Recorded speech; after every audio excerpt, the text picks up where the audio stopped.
Minäkään voinut lähteä ja otin sitten mopon ja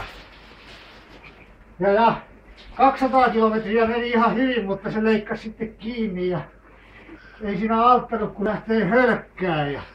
Mä olin sitten juoksemalla mennyt koko ajan ja... No ilman kun sä oot laittanut. No sepä se, kato, paino on pudonnut ja... Ei, vanhempi sanoi, ettei joulupukki tuu tänä jouluna. No mutta tässä sitä ollaan kuule. Mennään katsoa. Meillä on vähän nuorekkaampi pukki nyt tänä vuonna. Kyllä siinä päivää, iltaa.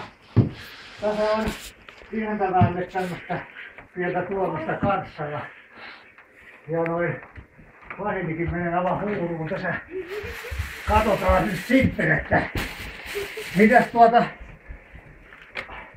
onko teitillä noin, mitenkä täällä on tää vuosi mennyt, tontut on jotenkin pikkasen mua pitänyt ajan tasalla, mutta mitenkä koulussa on pärjätty ja kotona on ollut rauhallista ja näin poispäin vai? No mä sain 7 täyttänyt.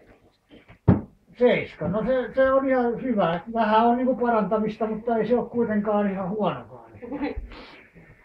No mitenkäs